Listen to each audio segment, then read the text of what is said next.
a lot of people are really angry and really frightened by where we are.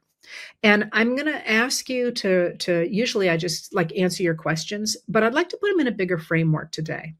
Because what Donald Trump, especially, but now the MAGA Republicans are doing, is they're trying to divide the American people into friends and enemies, which is something that happens in any society. I guess I shouldn't say any because I'm an Americanist. It certainly has happened in America before without there being explicitly, I think, an ideological component to that. But it is also something that political theorists have always said benefited the rise of a dictator. So nowadays, on the radical right, people are reading a guy named Eric Schmidt, who was a political philosopher who became a Nazi. And he talks a lot about this division of the world into friends and enemies and the use of the state to hurt your enemies.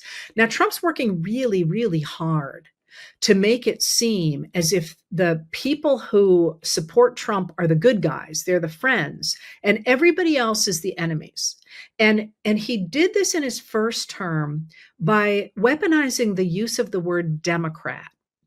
So if you think about the way he reacted to the people who were working for the FBI and the Department of Justice, who were investigating his own administration for, I'm sorry, his campaign, his 2016 campaign for its ties to Russian operatives, they were all Republicans. I mean, he'd even appointed some of them, but he called them Democrats. When they started to work against him, he called them Democrats. And, at one point, James Comey, who was the director of the FBI, who was a Republican, actually talked about that and said, this is not the party that I signed up for. And if you remember in the first impeachment case, one Republican, and that was Mitt Romney of Utah, a Republican senator of Utah, voted to convict Trump on one count. And Trump promptly said that he was secretly working for the Democrats and that he was trying to infiltrate Trump's Republican administration and that he was actually helping the Democrats, which is very difficult to get your head around when you remember that Romney was actually the Republican Party's nominee for president in 2012, less than 10 years before all this transpired. So the idea that he was somehow a secret plant by the Democrats in the Republican Party is, bonkers, right?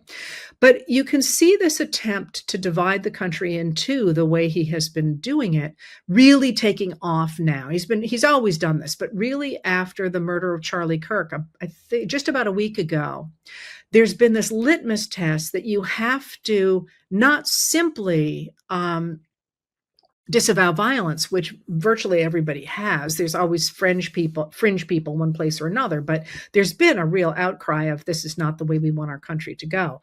But to lionize Kirk in ways that simply aren't true. I mean, as people point out, they're not actually using Kirk's words when they talk about how wonderful he is, because he was actually, a real agitator and rabble rouser, and that's just who he was, So there is this increasing attempt to make this a litmus test. You have to be on our side, and they're going to take anything that they can spin as being offensive in order to create that other group. And you see this, I think, with the Kimmel monologue, which I listened to. I did all his monologues, in which he actually didn't say anything about Kirk except a couple times to say how heinous the murder was. So, but what he really does is he says they're milking this for all it's worth, and then in those monologues he skewers the president. I mean, he just skewers the president. Like I say, it's interesting to have watched this for me to have watched it, because I had never, I must have seen Kimmel at some point, but I'd certainly never seen his TV show. So it's kind of like what we call in my profession, the intelligent Martian, where you're like, what, you don't know the inside jokes, you don't know any of that stuff. So what is your impression? And and mine was a pretty honest, this is really about the way he's talking about the president.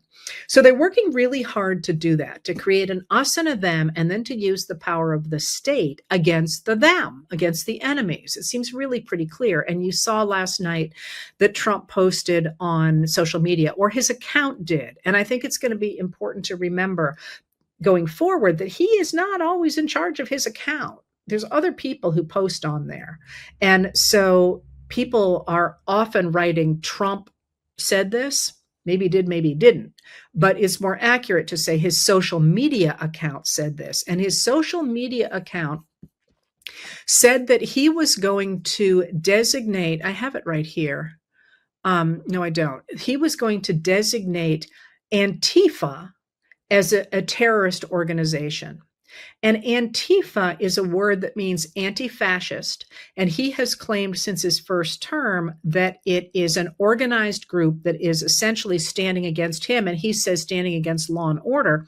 Although Antifa, according to his own FBI director in 2020, is just an ideology of people saying, we don't like fascists. They're anti-fascists, and there's no group, there's no, secret pinky swear or anything. So, and it's also not at all clear he can make that kind of a designation. But the idea is to say anybody who disagrees with me is one of them. And us good guys all have to stay together. But there's something really interesting in that in this moment. And that's that, think about it. There isn't an us versus them. Trump isn't an us. Trump is an I. It's not like you can say, hey, there's these two contending groups and they want different things and all that. That's not the case here. Trump is one guy who demands absolute loyalty to himself, who is using the government for his own benefit and that of his family and his cronies. And there's all those cartoons about how, the new guy comes in like a toy and he's the best guy. And then, he ends up getting thrown under the bus and then he's moved off stage. The other piece of that is that this construction of us versus them is not true on the Trump side, but it's also not true on the anti-Trump side, which I think is one of the things that has frustrated so many people, is they keep waiting for someone to take over and someone to organize things and someone to push back against them. But there isn't a them. There's a Trump and Trump loyalists, and then there's all the rest of us. And I would like to argue today, and maybe it's just because I spent so much time in the last 3 days with the Constitution, that's actually incredibly American. And it's actually incredibly powerful because, in fact, the United States of America is a really big country. And one of the things that Americans don't like, and that is part of their birthright, is they don't like to be told what to do. And they're not, we're very much joiners. That's something all the way back to Tocqueville used to talk about. As Americans like groups, they like to hang out with their friends. But they're not big, let's all do this as a country kind of people. They're much more individualistic. And so in this moment, you think about the many different ways in which people are pushing back against Trump. And I'm just going to start listing some of the ways here. You have, of course, the lawsuits, and you have people calling their members of Congress and working at the state level and the local level to push back against the Trump administration. But you also have boycotts. And a lot of people have looked for a national strike. And I have never really supported a national strike because, as a historian, I know that in the past, national strikes tend to backfire against the people making them because they are too general and they end up hurting people who don't understand what's going on and feel that they turn against the people organizing the strikes. But boy, do targeted boycotts work. Take a look at what happened to Tesla. Right now, it's not clear what's going to happen with Jimmy Kimmel, in part because people are madly canceling their Disney Channel. And there's a whole list of people companies associated with ABC News and Disney. I'm sorry, not ABC News, with the ABC channel and Disney that are are really truly vulnerable to people saying, okay, you don't want us to participate? We're out of here. You have in a number of both national and local levels, and I love this. You have local town meetings, for example, issuing resolutions against the Trump administration, complaining about what they've done, calling them out for things. Which I love. Just today, you've had lawmakers arrested in New York City because they weren't allowed in to examine the conditions under which ICE was holding detainees. My point here is that one of the things that I think we're seeing is a lot of Americans protesting this administration in their own way, whichever feels the most frustrating and the most dangerous to them.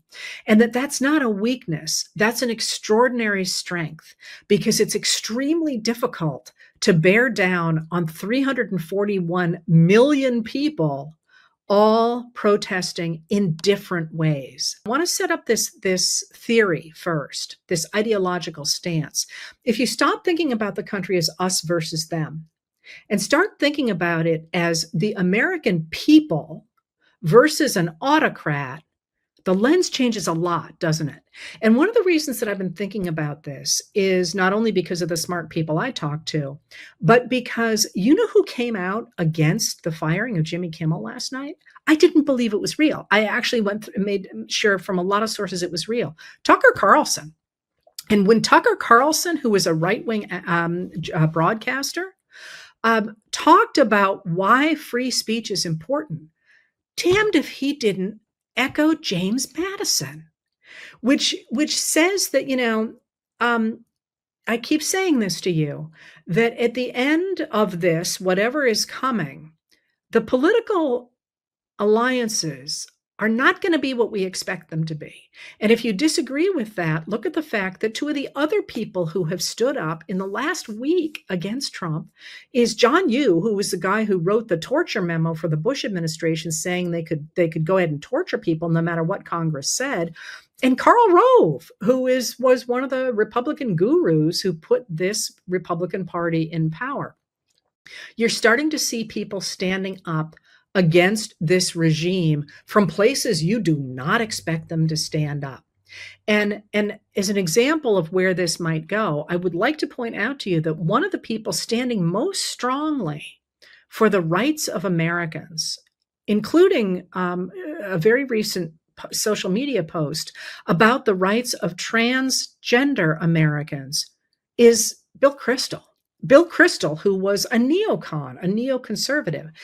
We are rethinking our partisanship in this moment around our defense of democracy. And if you think about it that way, and you stop thinking, oh, Trump's got all this power, and then we're the weenies over here, and start thinking about it as what America has always done really well is we the people defending our rights against some upstart who wants to take them away. So try and reframe it that way. And let me push you a little bit further on that. A number of questions here that I'm going to tie into this. Somebody said, how on earth can you say that this administration is weak when they hold all the cards? First of all, this administration is enormously unpopular. A new study out, I think it was today, by The Economist, hardly a left-wing publication. It tends to slide right, shows that Trump has negative 17 points. He is underwater by 17 points. And it also shows that his popularity has gone whoop over the last week or so. He's down real fast, and that's before the firing of Jimmy Kimmel. His popularity is extraordinarily low. And why does that matter? It matters because the American people are not behind what is happening with the administration. And he is underwater on every single issue, including the economy and deportations, which were the two things he won election on. So there is that, the fact that he is unpopular, but you can also tell they know he is unpopular by how hard they are trying to crack down. They are trying to look strong because they do not have control. And again, one of the things I was thinking of when I was thinking about this today and about what I'm talking about, we the people versus a regime. Imagine, I'm sorry, but imagine a room full of fourth graders.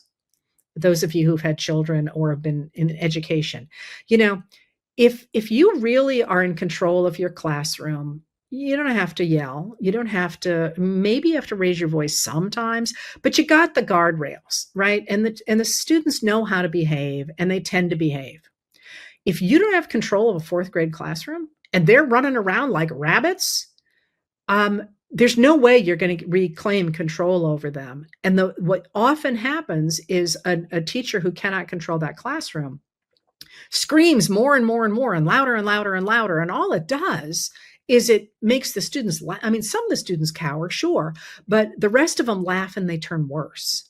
And all of you know that dynamic. If you haven't had to be in charge of a classroom like that or had a child in a classroom like that, we were in classrooms like that as kids, right? Think about it that way. They're trying to crack down so hard because they know they are losing control of the American people. They're also losing control of Trump's ability to handle the presidency.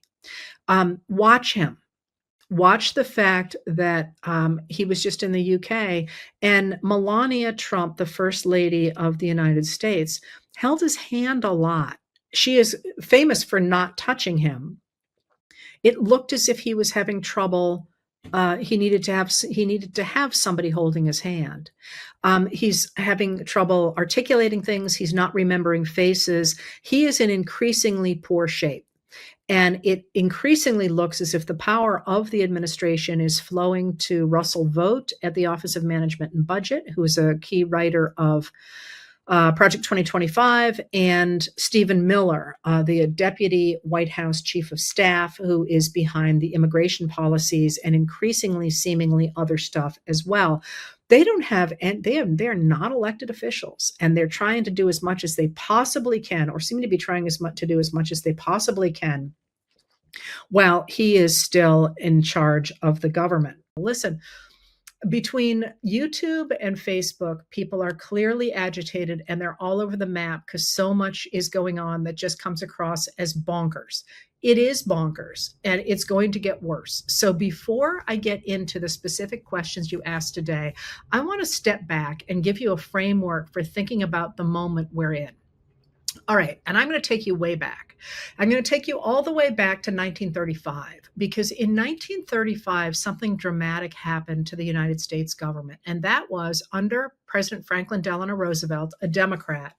During the Great Depression, Congress passed and the president signed into law the Social Security Act. And what that did is it changed the relationship between individuals and the government. That is, the government took on a responsibility for making sure that the elderly and children and differently abled people and so on had some support. And what that did is it really reoriented the government in a pretty dramatic way. That is, the elderly suddenly didn't necessarily have to worry about being on the street, or this actually came from somebody watching two elderly ladies eating out of a trash can. And if they still lived with their children, they would bring a paycheck, or a social security check into their families. So it reoriented the country in a fairly dramatic way. But some other things also happened under the New Deal. One of those was the idea that the government would try to treat everybody in America, all the men in America, similarly, and there were also gains for women as well. Now, that didn't actually happen. Certainly, Black Americans and Brown Americans, and certainly Indigenous Americans, were not treated the same as white men. But there was this devotion to that idea that that America's laws would once again, or would once be colorblind the way they had been designed to be after the Civil War. So you got that, but you also got the federal government beginning to invest in infrastructure, for example, in the Tennessee Valley Authority, in making sure that people had electricity, in making sure that people had access to decent roads. Now, that's going to take off after World War II. But what I'm trying to lay out here is the idea that Government starts to be involved in the American society in a different way than it had been before. And it also, quite crucially, begins to regulate business. It begins to step in and say to business people, hey, you can't do anything you want. You can't do things like, for example, put your workers on a bus and drive them into the middle of the desert and push them off and make them make their way back to a town without any water to prove to them that they better do as you say. That actually happened in Arizona. So that mattered a lot. But what it also did is it was enormously popular. People really liked this government. It stabilized the country. It stabilized the economy, gave people a sense that they could work their way up. And the country, especially after World War II, when the United States is one of the few countries that hasn't been completely destroyed by that war, so the economy booms, it really convinces people that this is the kind of government we need. And it's called the liberal consensus. Liberal meaning the idea that in order for individuals to be able to have the opportunity to create their own futures, you need to have a government that makes sure they're not going to get squished by big business or by starvation, that they get educations, that they have access to health care, that there is a way to protect the individual, the libre, the individual person in a society. So there is this sense that this is the way America is going to be. And Americans since then, of all political parties, for an overwhelming majority of them, have liked that system. Now, they don't agree about what the laws should all look like or how much infrastructure there should be and so on. But they did agree that they liked that kind of a government. And many of them thought it wouldn't go anywhere, that this was here to stay. So when Democrats used to say, well, the Republicans are trying to take away Social Security, there was a lot of people saying, oh, that's just ridiculous. You're fear mongering. They'll never do that. Right. Okay, so what happens is that beginning in the 1930s, but really taking off in the 1950s, you have a group largely made up of wealthy businessmen because entrepreneurs like that system. They like that level playing field. But more established businessmen don't like it because they don't like the idea either of business regulation. That's what they really don't like. And they don't like the idea of the taxation that is required to do things like pay for roads and schools and hospitals. So they begin to argue that this system is a form of socialism. Remember, you've got the real fear after World War II of communism spreading across Asia and across from the USSR, from the Soviet Union. But they argue partly that it's socialism. They also make a big stand against the idea that it is being caused, this large government that provides these benefits for all Americans, is coddling Black people, brown people, and women. And that really takes off after it takes off a little bit before that. It takes off as early as 1948 under President Truman, because he begins to desegregate the military, for example, and he puts together this committee of people to talk about how civil rights really matter in America. But it really takes off after 1954 with the Brown versus Board of Education decision, in which those people who object to business regulation and object to the idea of the taxes that do things like underpin a social safety net and infrastructure, that they don't want to pay those taxes. And they start to argue then that the whole point of there being this government that does all these things, is to funnel the tax dollars of hardworking Americans, defined usually as white men in the literature of the time, to undeserving people of color, Black Americans. Women are going to come in the late 1960s, 1970s. That idea that the government that is serving everybody is a reflection of the demands of undeserving, sort of un-American-ish people of color, and as I say later, women, really takes off after 1965 with the Voting Rights Act of 1965, which guarantees that people of color can vote. And that law is going to get expanded later on with the demand that we provide ballots in a number of different languages, for example. Then in the 1960s and then into the 1970s, under Richard Nixon, those people who are objecting to that government for different reasons, and mind you, this is a drive-by of American history. I mean, I should stop and give you 10 hours on basically each sentence here. But there's the argument beginning in 1972, 71, 72, before Roe versus Wade, that women who want to work outside the home, known as women's libbers by those people who don't like them, are trying to destroy the American family and trying to insist on benefits from the federal government to give them benefits that they don't deserve, and that they want to use benefits for things like abortion. And this is where abortion starts to become a really big rallying cry for that reactionary right-wing movement, because it begins to pull into that Republican coalition that stands against business regulation religious traditionalists who really begin to talk about abortion not as having anything to do with fetuses, but rather with freeing women from traditional marriages and from traditional hierarchies. And that's going to be really key, because going into the 1970s, then you're going to see a re-emphasis or an emphasis on traditional hierarchies of race and hierarchies of gender, getting linked together to this idea of getting rid of that government that regulates business, provides a basic social safety net, promotes infrastructure, and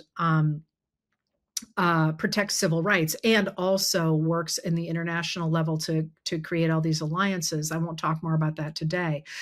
You see all of those things coming together in this idea of reinstating a hierarchical system that got overturned all the way back there in 1965 with the Voting Rights Act, but even before that in 1935 with the Social Security Act. Okay, you didn't come here for a history lecture, but that's a really important baseline to have, because what you see in the 1980s is the rise of that radical right in their takeover of the White House and Congress under Ronald Reagan. And Ronald Reagan is the first president really to embrace this theory. And mind you, he does it more rhetorically than he does in real life. He actually governs very differently. This is why everybody can find a Ronald Reagan they like. He talks one way, he governs in a very different way. But he embraces these ideas.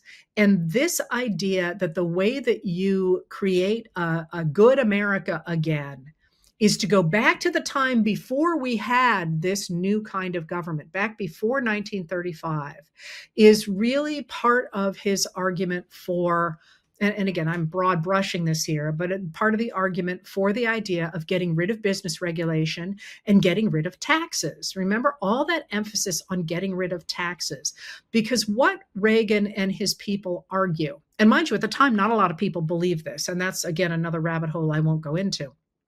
You might remember George Bush the first talking about voodoo economics. What they argued was that if you got rid of business regulation and you got rid of taxes, what that would do is it would free up investment capital for investors, for those big businessmen, to pour back into the economy. And when it did that, they argued, what would happen was that everybody's lives would get better, because the economy would grow so dramatically. And when that happened, you wouldn't need things like a social safety net, and private industry would invest in infrastructure. And you certainly wouldn't need business regulation, because those people who had all this money would be investing it in businesses that work terrifically well. What they were essentially arguing was that the United States should go back to a fantasy version of the 1920s, which on paper for a while looked really good. But then, of course, it turned out that the benefits of the economic growth of the 1920s were not going widely throughout society. They were only going to a very small group of people. And as a result, you're going to see in October of 1929, the Great Crash. All right, so this was the idea. And what you have seen, though, is that from the very beginning in the 1980s, American voters didn't like this. They didn't like the deregulation. They didn't like the union busting. They didn't like the cuts to the social safety net and to education. And so, in order to stay in power, that reactionary group of the Republican Party, because this going to be very important that this is not the original Republican Party or the Republican Party of the 20th century. This is a faction that's going to take it over, especially in the 1990s. What they began to do was to focus on the idea of concentrating power in the executive branch. And you see this under Ronald Reagan when his Attorney General, Edwin Meese, says, we're going to stack the courts so that no matter what voters do, we're going to be able to stay in power. And you see it in 1986 with the idea of ballot integrity. They're going to the Republicans are going to start to argue that the only way Democrats win office is by cheating. And so they say we've got to get rid of some of this Democratic voting. And you can see them trying to concentrate power with this very small group of people in the executive branch with a very strong president. And part of that, and part of staying in power to do that at a time when people really don't like what they're doing, is constantly to hammer on the idea that Black Americans and Brown Americans and women who want to work outside the home, and later on they're going to argue LGBTQ plus people, that those are individuals who are demanding tax dollars without deserving them.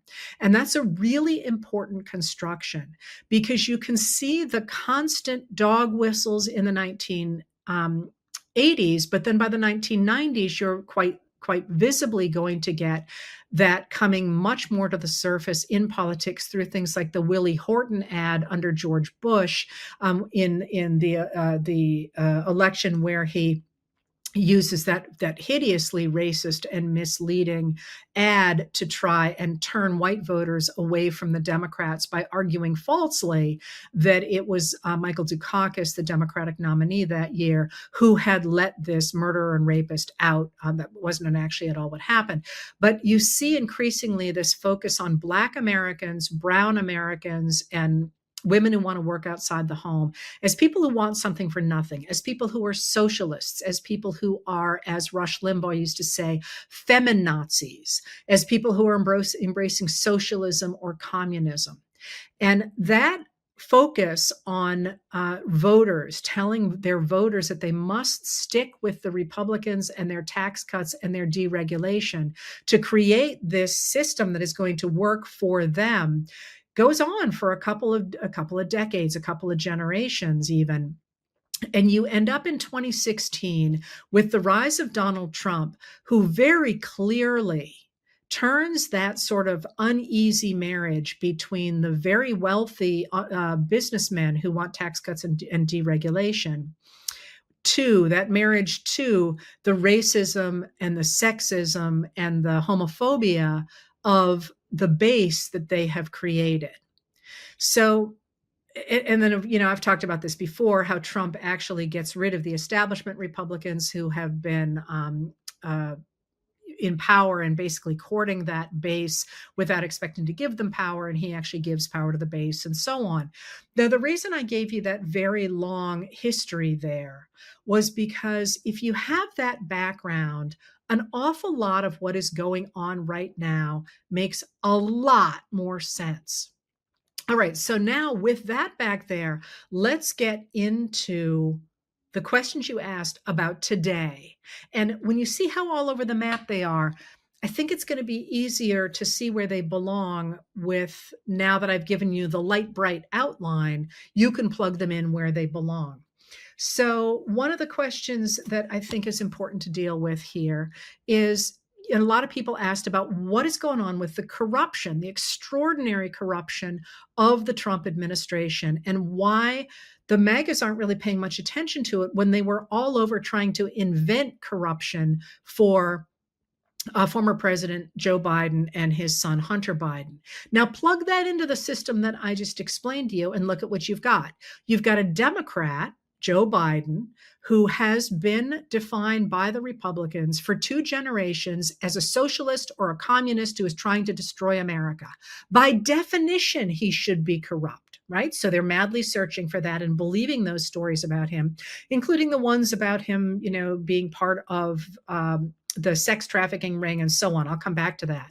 But at the same time, since the 1980s, you have been seeing growing in the rhetoric of the Republican Party the idea that some people really are just better than others. And that's that whole hierarchical idea, the idea that, white men really are better than the black and the brown men, and men really are better than women. And, there's this hierarchy, and that hierarchy, which by the way, is the same kind of hierarchy the United States saw in the 1840s and the 1850s about elite Southern slavers. It's the same thing you saw in the 1890s with the rise of the robber barons. And it is also the same concept of hierarchy that you see in concepts of fascism, for example, and that the Nazis relied on.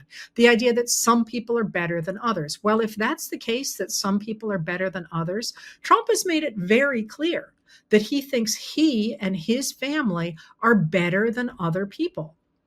They are the ones who should run everything. They're the ones who can solve all these wars. They're the ones who can solve all these business problems.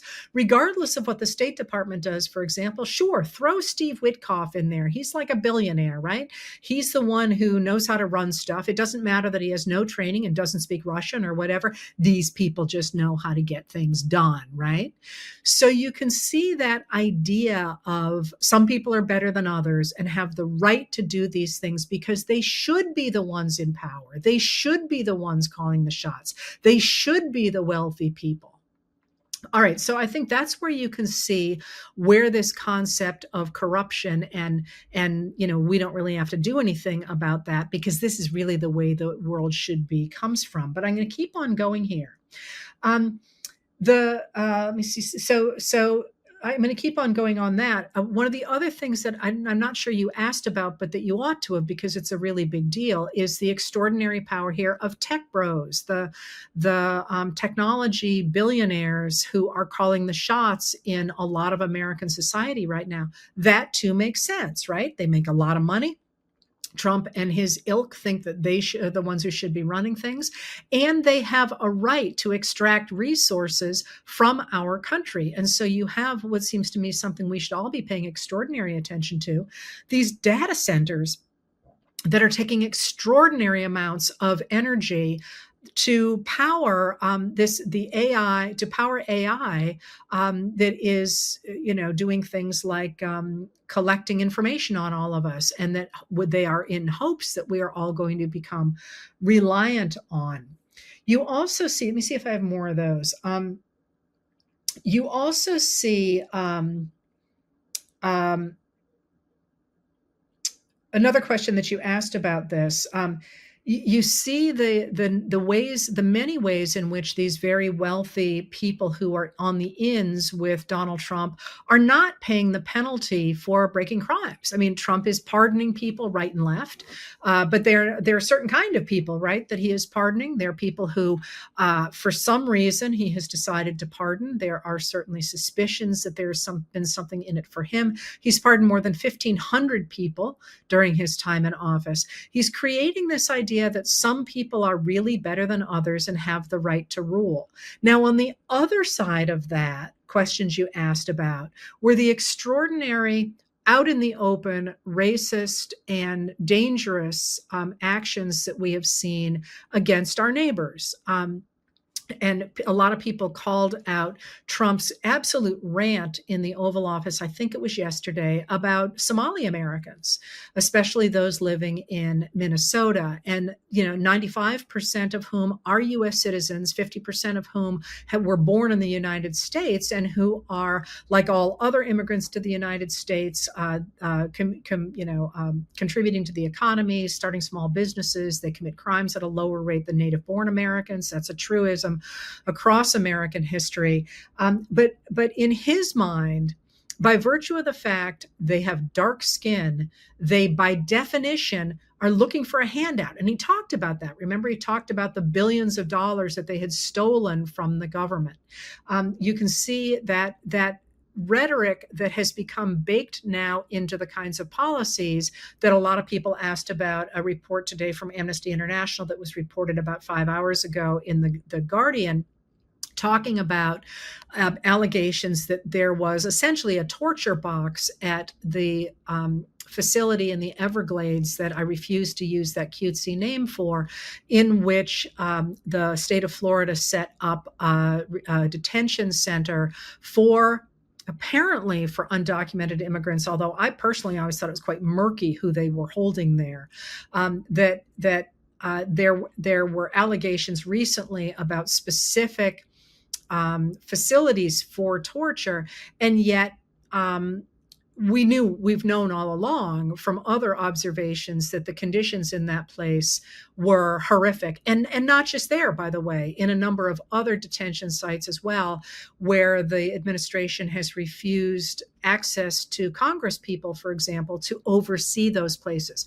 When do you treat people like that? When you don't think they are equal to you, when you think you have hierarchies of society, and those sorts of people don't matter. And that's, I cannot tell you what a slippery slope that is, because that is absolutely the road to wars on people, the dehumanization of people. You know exactly where that's going. And one of the reasons that people like me have been screaming about it now, really since at least 2015, is because we don't like where that's going.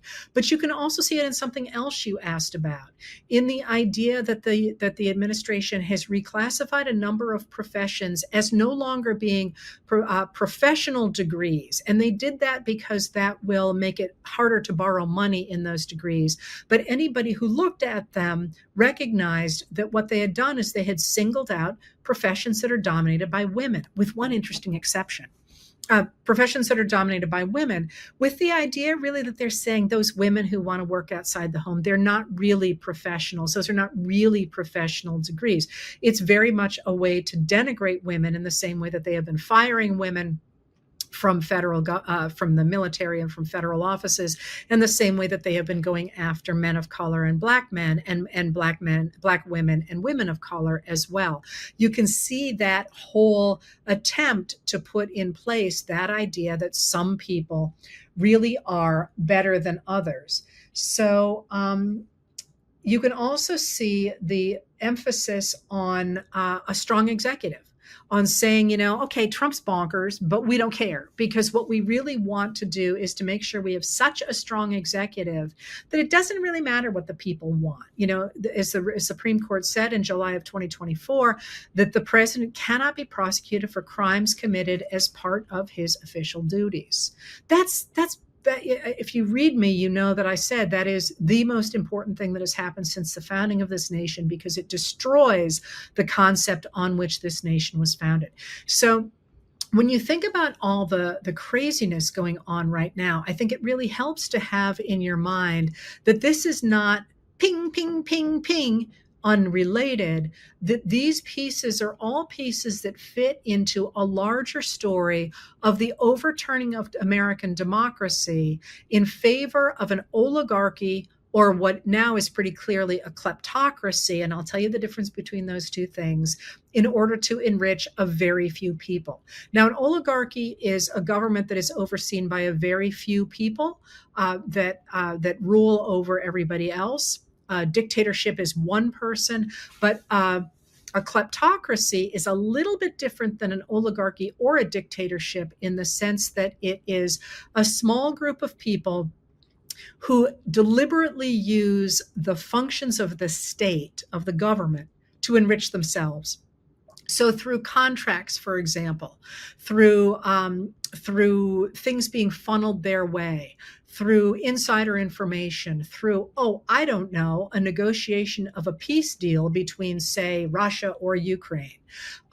You get this group of people who are using the resources of the state to funnel money and power into their own pockets. And crucially, there will be in the state somebody who makes sure that they do not pay penalties if they get caught breaking the law. And that obviously in this scenario is Donald Trump, who's been pardoning people who have broken the law. So we seem very much to be going toward a kleptocracy that is using the levers of the state to grab as much money and as much power as is possible. And here's another question somebody asked. By the way, I think I'm hitting a lot of your questions here. Another question somebody asked is, how much is all this costing the taxpayers? A lot of money. Let me tell you, the fact that these people, the radicals that are in charge of the government, have been complaining about the cost of, say, SNAP, the Supplemental Nutrition Assistance Program, or veterans benefits, or the Social Security Act, or Medicaid, the fact they're complaining about those things and then turning around and just pouring money into things like Kristi Noem's advertisements of her riding a horse. At this point, I think her budget has been $220 million through that initiative, not for one single ad, which was quite expensive, but through that set of contracts. It's just, you think about what we could be doing with that money. It kind of makes my head explode.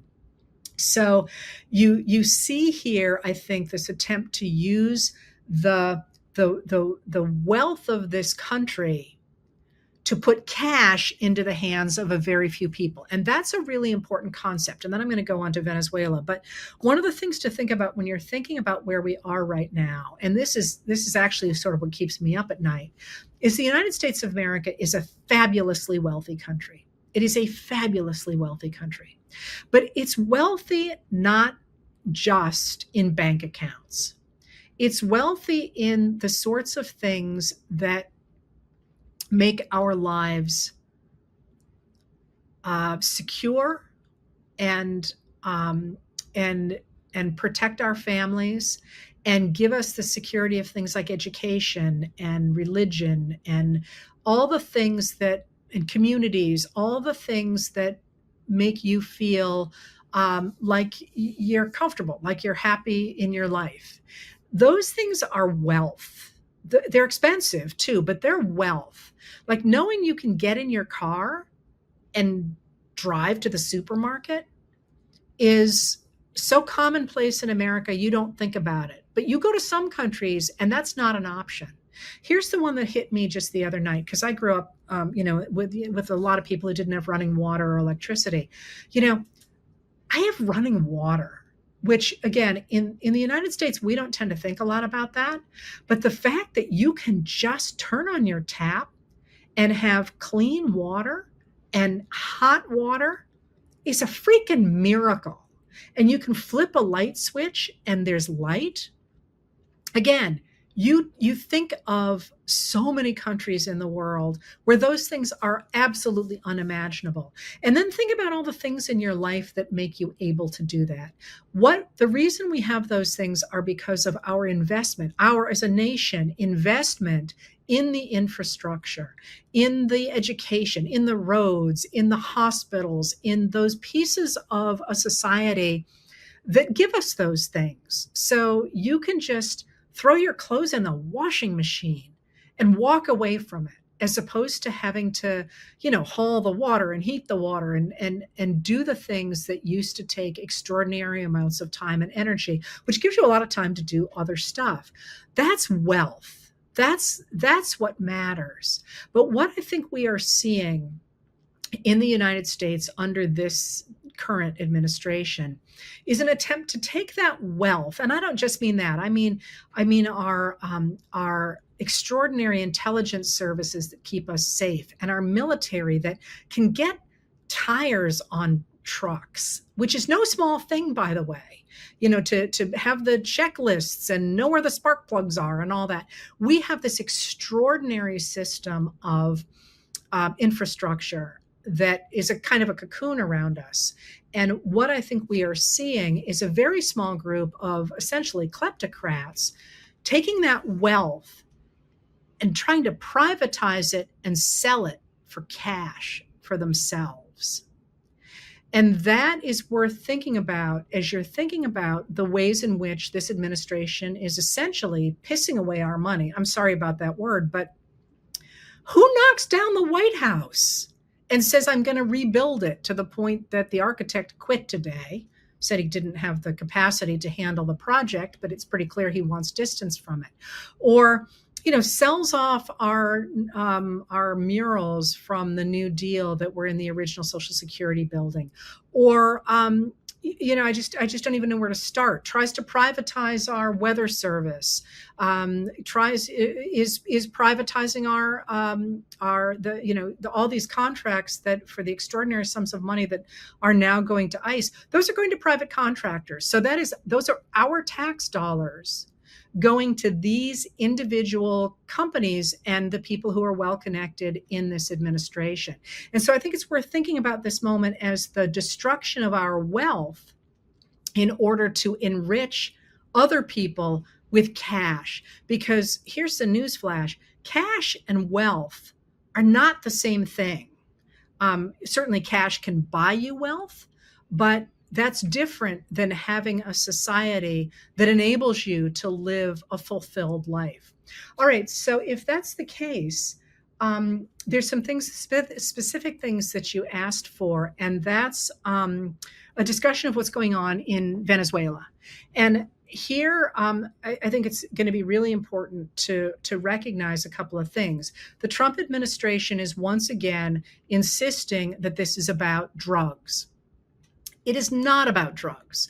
This is, again, an attempt to take people of color and label them, for Americans who are not paying terribly close attention, as bad guys. They're drug dealers, they're murderers, they're rapists. How many times have you heard that? And the same thing is true with these immigration sweeps, where it turns out the vast majority of the people they're sweeping up have not been convicted of crimes.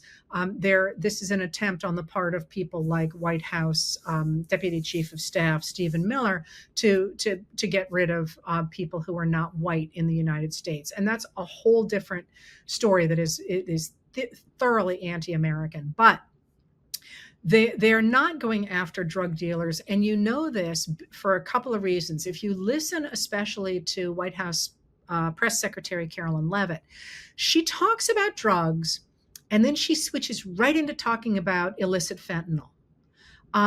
But in fact, the boats that they are striking primarily in the Caribbean, come from Venezuela, or at least they allegedly come from Venezuela. And Venezuela, the traffickers, drug traffickers out of that region of the world, first of all, mostly use the Eastern Pacific. All right. So if you look at a map, you see they mostly use the Eastern Pacific. Venezuela does not produce fentanyl. In fact, Mexico produces fentanyl, and it comes into the United States in a different way. The countries that produce cocaine.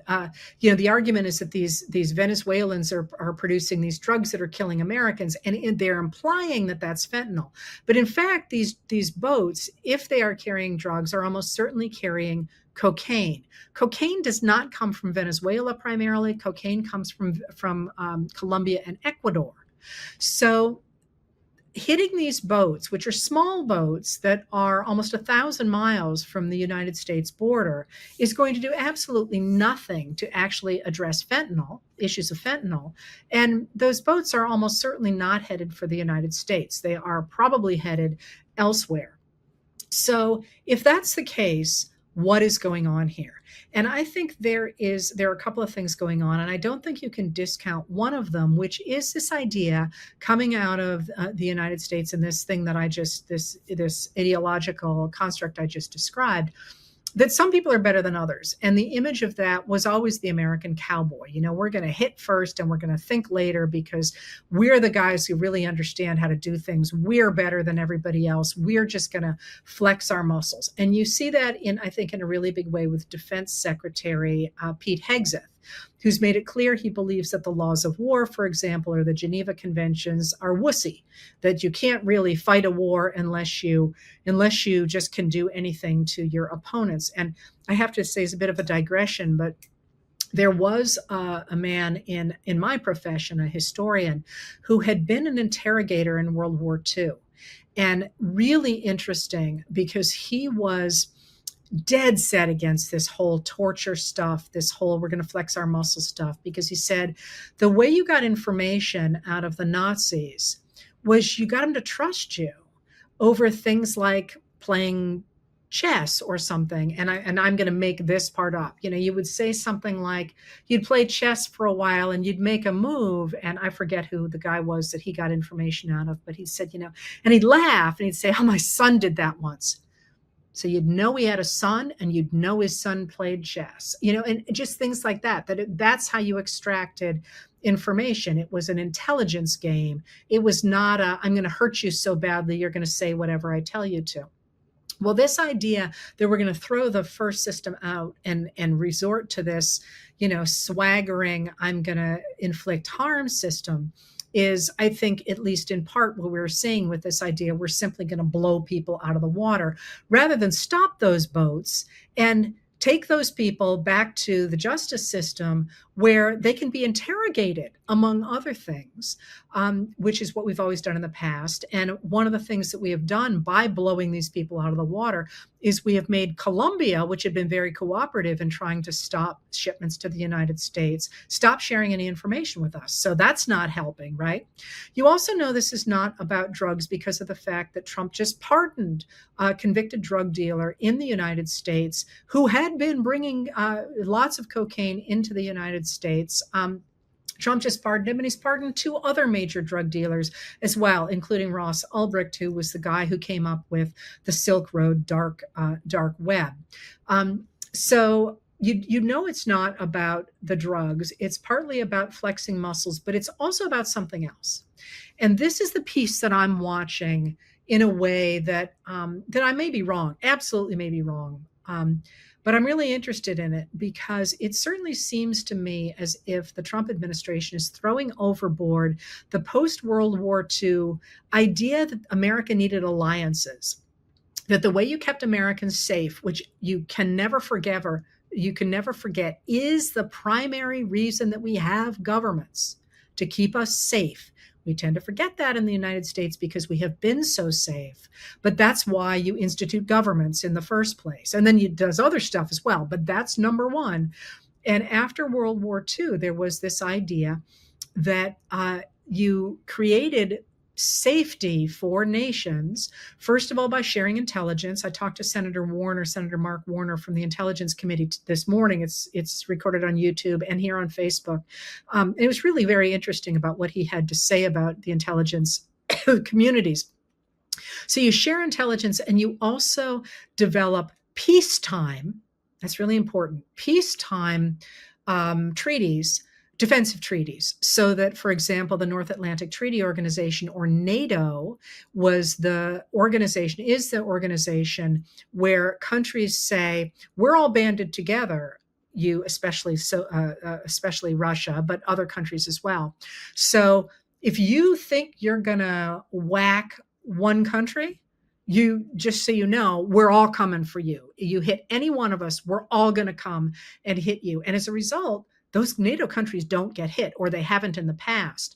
Now that Trump is pulling back from them, you're seeing Russians wiggle into places. They just blew up a train line in Poland. It's a NATO country. And there were just a couple of drone attacks on a plane that Volodymyr Zelensky, the leader of Ukraine, was in today. You're seeing them creating trouble in other NATO countries, clearly pushing the envelope to see whether or not the United States and other NATO countries will step up. So I think you see Trump backing away from that and putting in place something different. And that something different appears to be from a speech that Marco Rubio gave shortly after Trump took office, Marco Rubio now being the Secretary of State, an emphasis on what they call the Western Hemisphere. They seem to be deciding that the United States should control the North America, which explains some of their hostility toward Canada, like one of our best friends, Canada. I mean, Canada tracks Santa Claus, right? And Greenland, and which is a Danish related nation, island nation. You see that, and you also see them really putting pressure on a number of different countries in South America. So not just, although we're all paying attention to Venezuela right now, where the leader Maduro is not a good guy, but You also saw Trump bailing out Argentinian President Javier Milei to the tune of at least 20 billion with a B dollars, and quite likely much more than that. There was also another major payment and a backstop set of loans to make sure that he got reelected. And we have played around in another election recently. And of course, one of the drug dealers that Trump just pardoned was the former president of Honduras, whose party is running for reelection as well. And it certainly looks as if the real pressure that Trump is trying to put in Venezuela is not really about drugs. It's about trying to create enough pressure on Maduro with the idea that the United States might go in and do land hits as well, that they will overthrow him and put in place a government that is amenable or more amenable to American investment in that country, including, you know where this is going, into its oil. That idea of reorganizing the world, the globe, along the idea of spheres of influence is one very much embraced by Vladimir Putin of Russia. But what it also does is it takes us back again to a world that looks very much, by the way, we're in a wicked windstorm here. I might lose connection. But it takes us back to a world of the 1890s, the 1900s, a period when a very few people ran the United States of America. And the United States of America wasn't really interested in the world at that point. So there isn't really a parallel there to the way America was reacting to the rest of the world. But it takes us back to an idea really before we had a government that was based in the idea of democracy, in the idea of democratic movements, and in the idea of alliances that could protect us around the world. All right, so there's my sweep through American history and what this particular moment looks like is going on. But before I finish, and I've gone on way too long today, but before I finish, what is going on then in the short term here? We have a president who clearly has mental acuity issues. I'm sorry, I'm not a doctor, but you don't need to be one. Just watch anything that he does. And remember when you see him, that's him at his best these days. That's after they have done whatever it takes to make him coherent. Him falling asleep in meetings is the best it gets, not the worst, the best it gets. So at the same time that that's happening, you also have him acting more and more erratically. And a lot of people have asked what's going to happen with Hegseth after this double tap strike on this boat on September 2nd, which, by the way, happened before the administration had said it was going to be doing these attacks. So these people on the boat had no idea what was coming. What's going to happen to him? Well, I think that we are, as I said when I started out, heading into a really, really unsettled period in the United States, in that Trump can't really let Hegseth go, if you think about it. First of all, he doesn't want to admit defeat, but second of all, who's going to take his place that the Senate will put up with? I think that's a hard one. On the other hand, between this double tap strike and the signal gate crisis, Hegseth is looking pretty bad. You also have Robert F. Kennedy Jr., the Secretary of Health and Human Services, now cutting into more vaccines, including the Hep B vaccine that has protected infants and people in America so thoroughly since it got introduced into the vaccine schedule.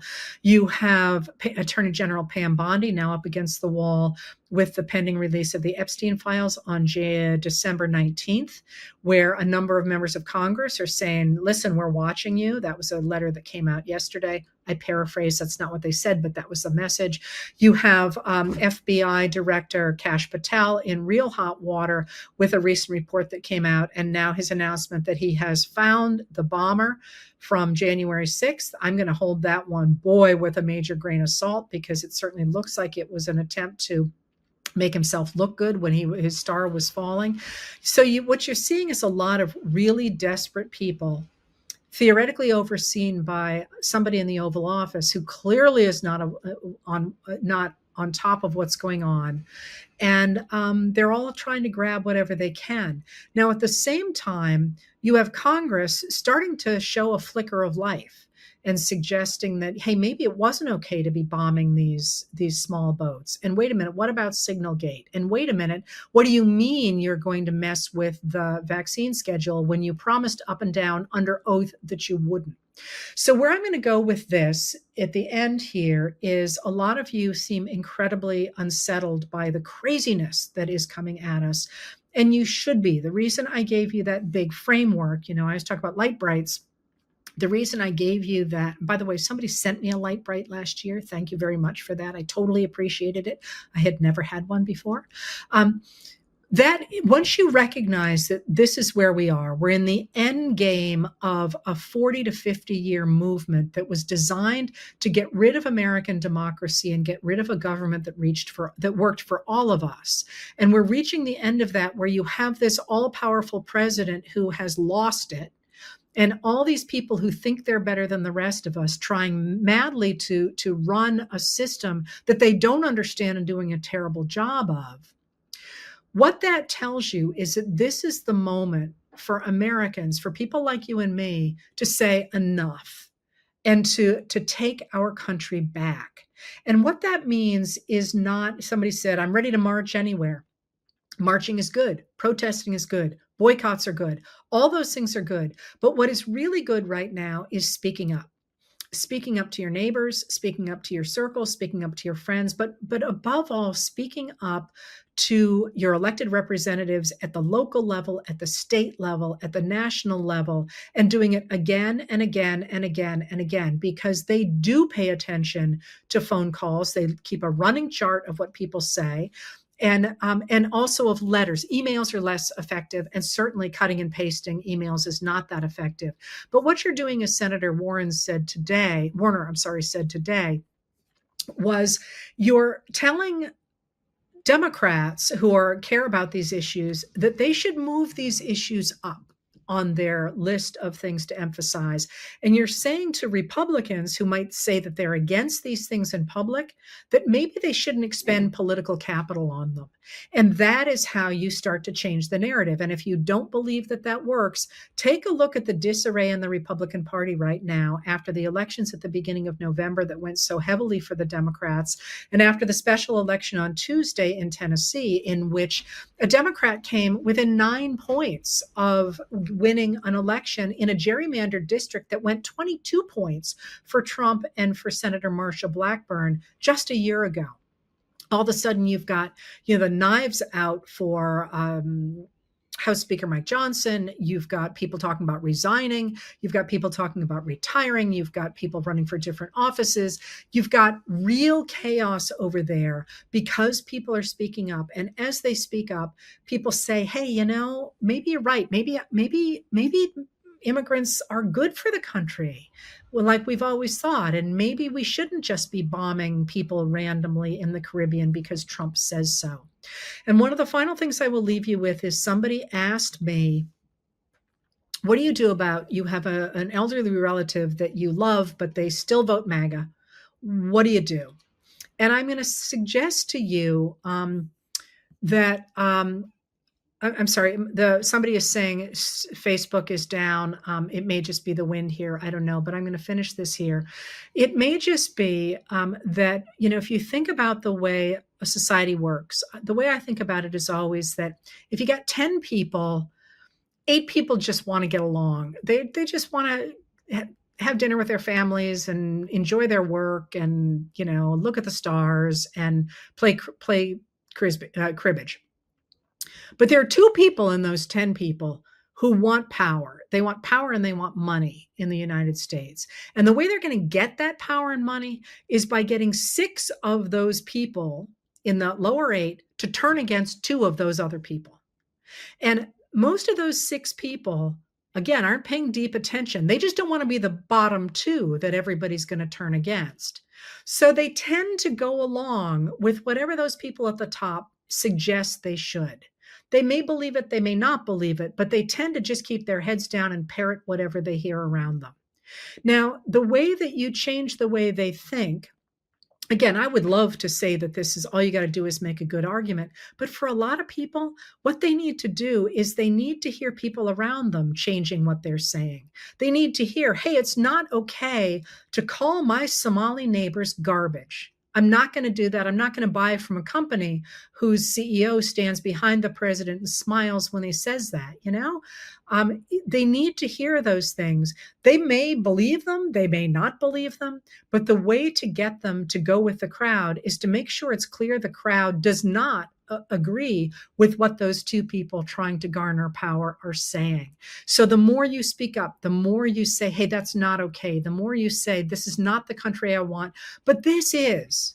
Articulate a positive vision of what you want. And I did an interview yesterday with Zoran Mamdani from New York City, in which he said, you know, public service is a good thing. It's a gift, and we should enjoy it, and we should try and do what's good for people and what's right for people, and get more people involved, because we will have better and better ideas if we do that. And that's our job right now, is to articulate those things and to insist on those things now, before the midterm elections of 2026, and then before the presidential election of 2028, because we don't know who those candidates are going to be yet. It's way too early for us to decide who we want to back for president. But the way we're going to create politicians that we want and who represent us is by articulating what we want them to do. And as we do that, more people listen to us, might disagree, say, Richardson, that's a stupid idea, and I'll shut up about it. But if they say, hey, you're right, you know, we'd like universal health care, we want universal child care, we want navigational buoys, you know, that's my thing. You know, the more we do that, the more we are likely to be listened to, and the more we can reverse this 40-year slide away from democracy and remind our elected officers that this is our country, this is a democracy, and that we are the most powerful and incidentally the most wealthy when we work together to create the best society for all of us. And that's our job going forward. So I hope you keep the faith. I know it's a lot. I'm exhausted from today. And the idea of looking through the news and writing tonight, I may not even do it. It's a lot coming at us all the time. But I'm heartened by the fact so many people have woken up and are taking our democracy seriously again, recognizing their agency and recognizing that democracy is not a spectator sport, and we got to be in it fighting for it. And I look around me and I see it happening. The more pressure we put on our elected people, the more likely it is that they're going to do what we say. I'm going to start with the thing that really is jumping off the charts today, and that is that the story of the Epstein files is not going away. In fact, it's getting worse. And you can see real stress on the part of President Donald Trump and the people around him because of that issue. And what's at stake here is that there's a number of layers to this, but that MAGA really believed that Trump was going to release the Epstein files, in part because MAGA has a lot of overlap with QAnon, and they believe that there is a cabal that they thought was dominated by Democratic lawmakers and Hollywood film stars and business people who were implicated in the Epstein files. And the truth of the matter is that if there is one person most closely associated with Epstein, it's Donald Trump, who has a long history with him. And you've heard the quotes about how, you know, he's a great guy and, you know, we both like women, money on the younger side and all those sorts of things. So the Epstein story really was from the early 2000 aughts, and there's a lot of overlap between the Epstein story and the Trump administration. So, for example, in the early years of that case, when a stepmother of a girl said that she had been sexually assaulted at at Epstein's mansion in Florida, he got kind of a sweetheart deal on that. And then the person who gave that to him was Alex Acosta, who went on to become Donald Trump's Secretary of Labor in his first administration. That story then snowballed again in 2019 when the Miami Herald said that it had uncovered a lot more about Epstein and what happened in his various homes, not just in Florida, but also in New York. And he had a home, I think it was in New Mexico, a home in London.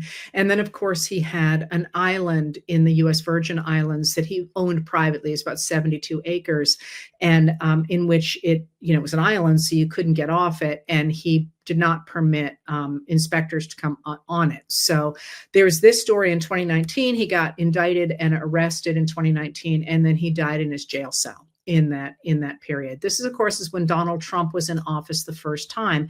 And the story kind of died out at the time, but it came back into people's consciousness on June 5th, as I recall, off the top of my head. I could be wrong about that, when Elon Musk, the person who at the time was like Donald Trump's sidekick, he actually posted on social media that the big news was that Trump was in the Epstein files.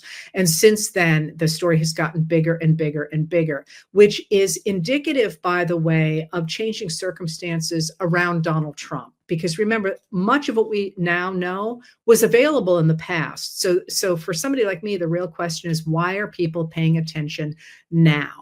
And the answer to that, for me anyway, and you could disagree, is that a number of people have been disillusioned with Trump for a number of different reasons. Things like the bombing of Iran, things like tariffs, things like accepting the plane from Qatar, things like the sweeps of undocumented immigrants who have been living in the United States without any whiff of committing crimes for decades, and they're now being swept up.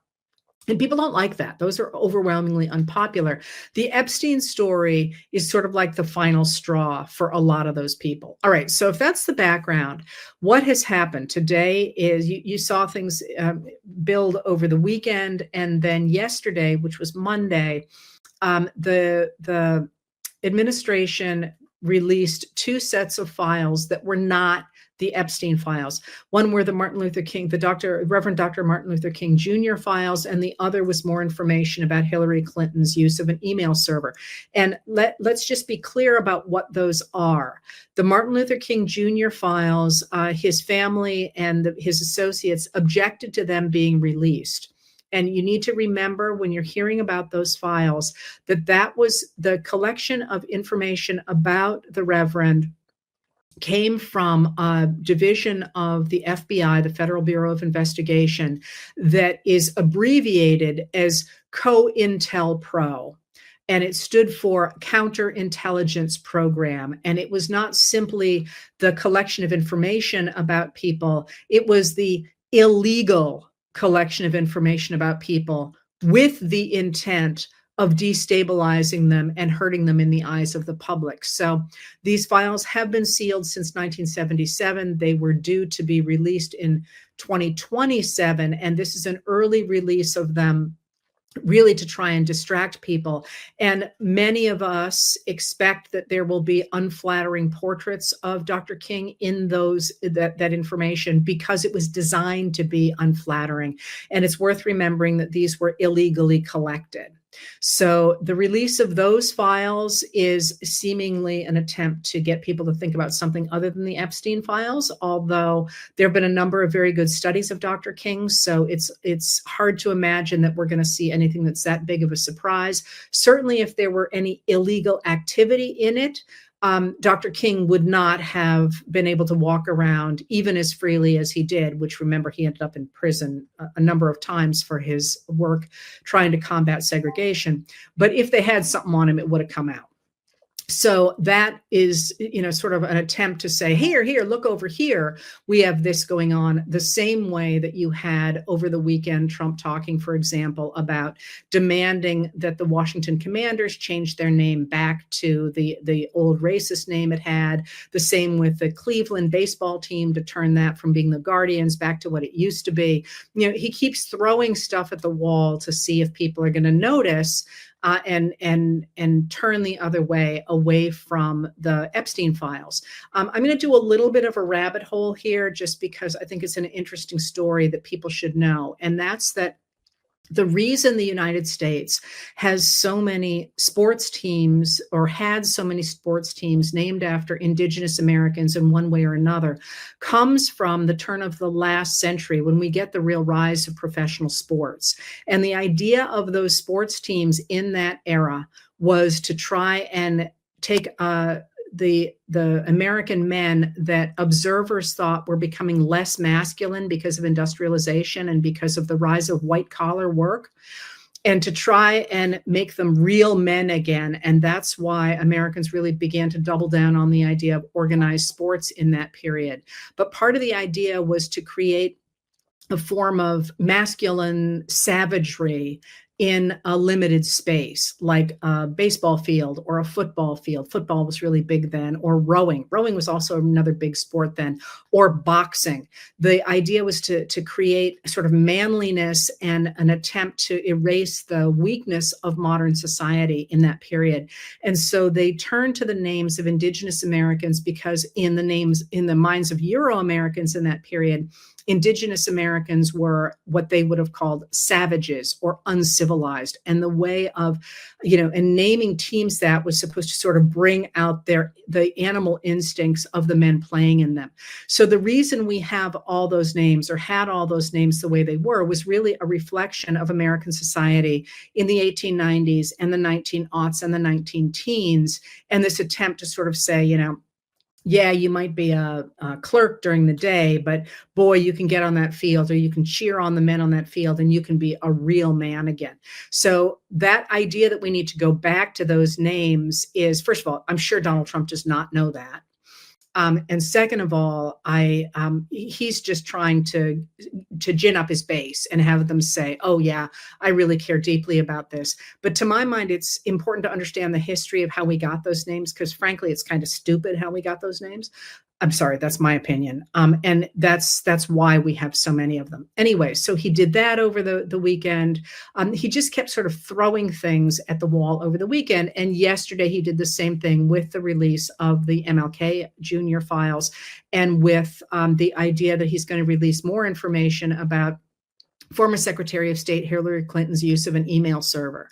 And on that, Chuck Grassley, who is a senator from Ohio, has jumped on board. And I'm going to tell you about a couple of these things. I've read that report. I followed that very closely. And that's a really interesting report, because it's very difficult to get your hands on. It's a public report, but the only way I was ever able to get my hands on it was to go through Chuck Grassley's Senate website. And what that report concluded, remember, there was a huge attempt on the part of Republicans to find anything on Hillary Clinton, was that she had been careless in her use of an email server, but she had done nothing illegal. There was nothing that came out about that, that they could use. And they kind of hid it when it came out. It came out in October, I believe, of 2017. I think. No. What are we at? We're at 2019. October of 2019. It was October of 2019 where it came out.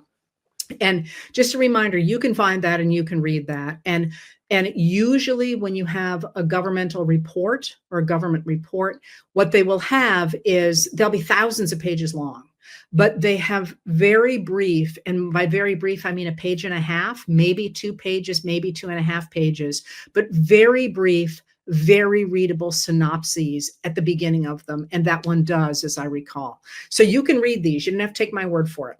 So they also said that they were going to bring back Hillary Clinton. The other thing that Trump did over the weekend was to release a video, an AI altered video or an AI created video that showed former President Barack Obama forced to his knees in the Oval Office, and then handcuffed, and then he showed him in what purported to be a mugshot of him, or looked like a mugshot of him, along with other people who were involved in the investigation into the relationship of Donald Trump's 2016 presidential campaign to Russian operatives. I'll tell you more about that in a second. But what he's doing there is his greatest hits. He's doubling down on racism. He's doubling down on the sexism inherent in the attacks on Hillary Clinton. He is really hitting hard on the idea that somehow the Black hero, the Reverend Dr. Martin Luther King Jr., had something shady in his past. He's really trying to double down on his base, because the base isn't buying it. And that's really important. Now, the other thing that happened today is that both he and his director of national intelligence, Tulsi Gabbard, are insisting that the Obama administration, and sometimes he throws in Biden as well, along with former Secretary of State Hillary Clinton, were committed treason.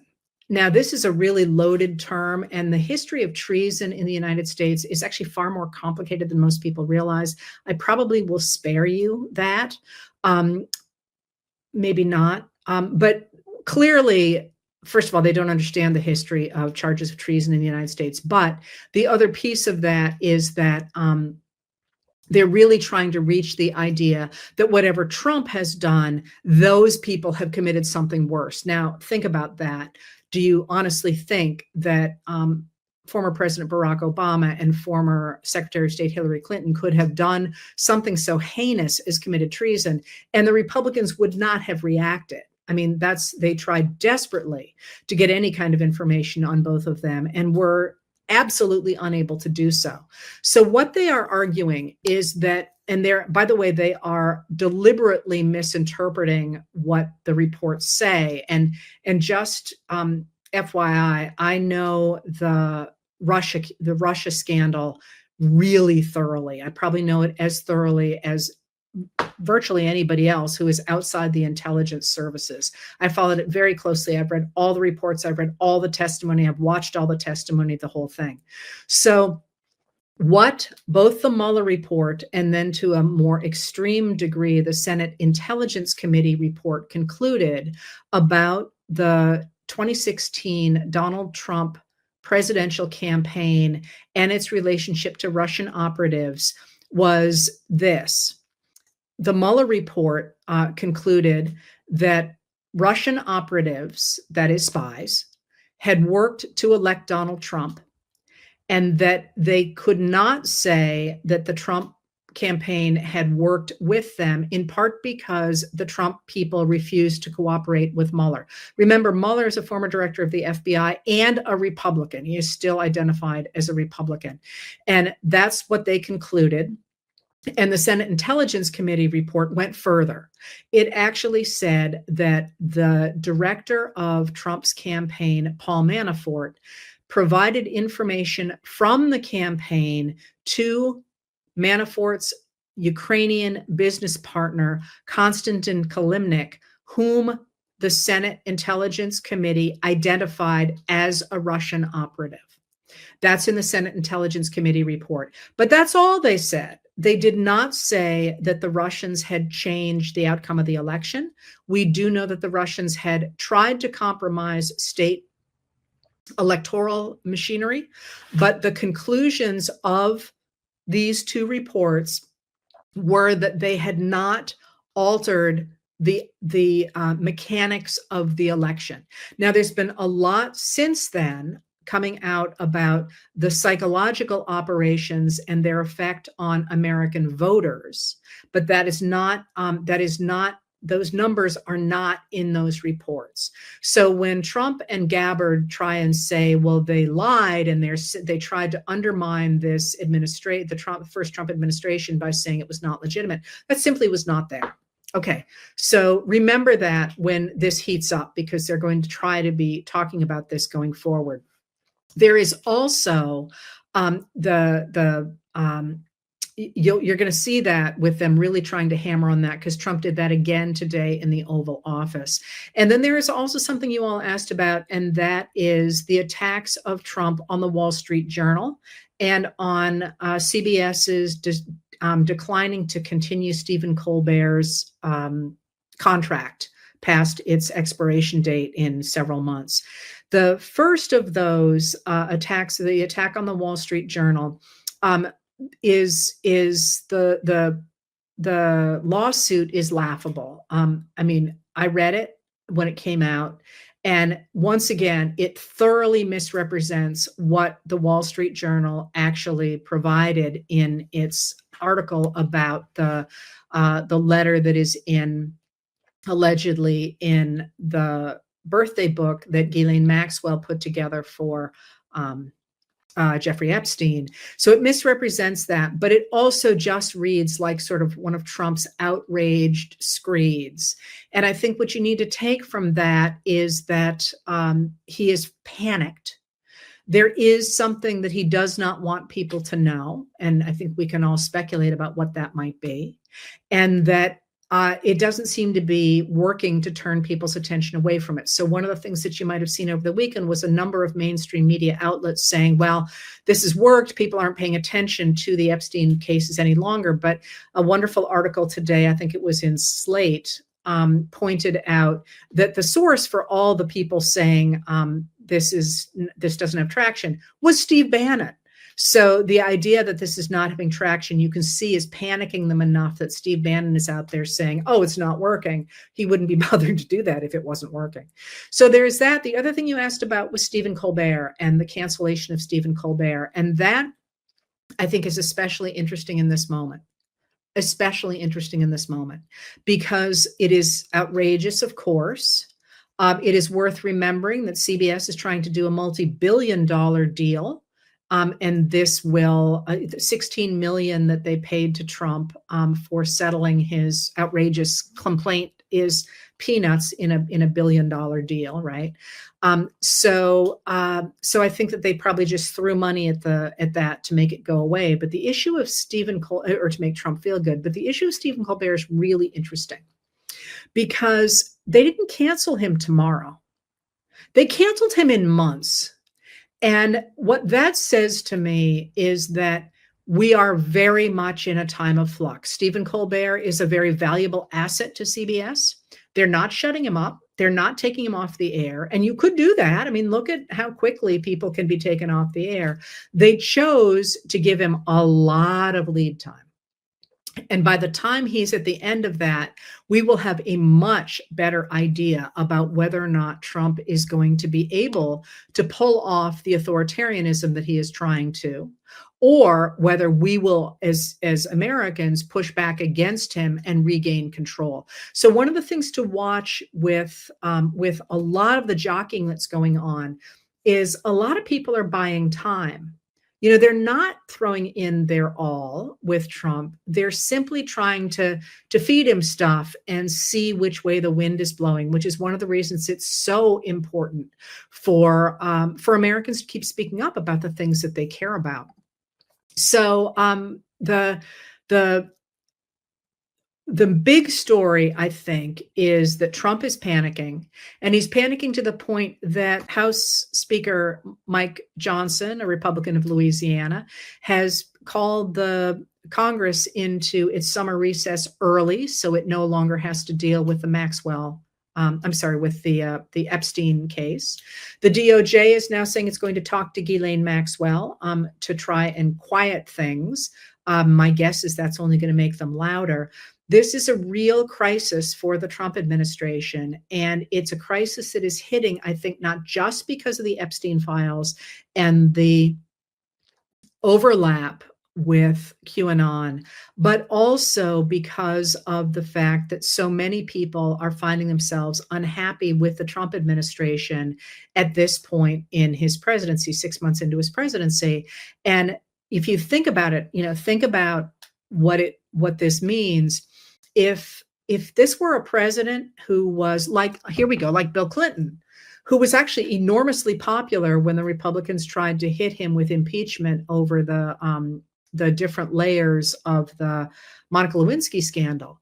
And, he really bounced back from that. His popularity was higher after the impeachment than it was before it.